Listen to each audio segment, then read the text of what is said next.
last week, all the things I want to work on, but most importantly, getting my kids. I love to give CPS a piece of my mind. It's ridiculous to take these children away from their mother, me. Kids need their mother, especially in a time like this. Right. I don't understand.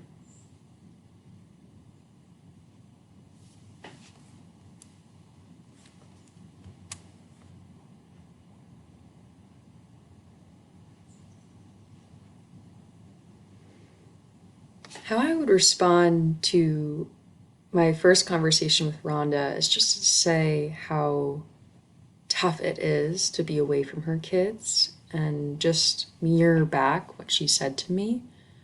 This is just something that I think would help us get at the same level because I do think it's really challenging to be away from your kids. So, especially your family and her rocks, her mainly only support system. So,